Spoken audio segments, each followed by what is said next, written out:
বলিউডে গ্ল্যামার, সাফল্য আর জনপ্রিয়তার অভাব নেই। তবুও ব্যক্তিগত জীবনে এক ভিন্ন সিদ্ধান্তে বিয়ে করেননি বলিউডের ৮ তারকা নায়িকা। কেন তারা একা? ভালোবাসা ছিল নাকি পরিণয় হয়নি? এই গল্পই প্রতিবেদনে। অ্যামিশা পাটেল কাহো না প্যার হ্যায় দিয়ে যাত্রা শুরু করে একের পর এক হিট সিনেমা উপহার দিয়েছেন তিনি। ৫০-এর কাছাকাছি বয়সেও অবিবাহিত। তার সোজা জবাব, সঠিক মানুষ পেলে বিয়ে করব। আরেক বলিউড অভিনেত্রী টাবু, তিনিও ৫০ পেরিয়ে পর্দার সামনে সমান দাপট, কিন্তু বিয়ে করেননি। তার ভাষায় একা থাকতেই ভালোবাসেন তিনি, স্বাধীন জীবনেই স্বাচ্ছন্দ্য তার। অন্যদিকে দিব্যা দত্ত পার করেছেন জীবনের ৪৮ বসন্ত। মায়ের জন্য তিনিও জীবনসঙ্গী বেছে নেননি, এমনকি মি অ্যান্ড মা নামে বইও লিখেছেন তিনি। গ্ল্যামার জগতের সফল নির্মাতা একতা কাপুর, বিয়ে নিয়ে তার স্পষ্ট বক্তব্য, আমি সন্তান চাই, কিন্তু বিয়ে নয়, কাজ আর নিজের সময়, এটাই তার অগ্রাধিকার।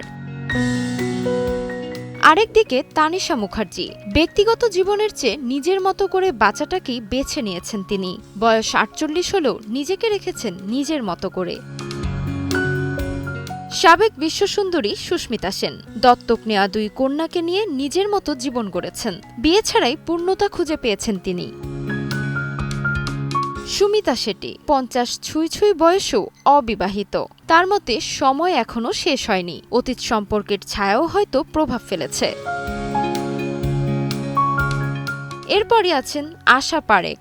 তার দৃষ্টিভঙ্গি একেবারেই আলাদা। জীবনের সঙ্গী না থাকলেও কোনো অভাব নেই। তিনি জানিয়েছেন, ভাগ্যে না থাকলে বিয়ে হয় না।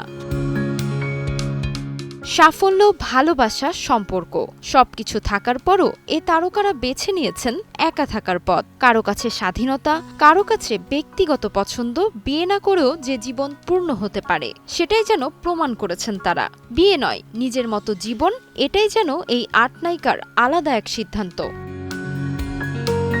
তাসমিলা খান, সময় সংবাদ, ঢাকা।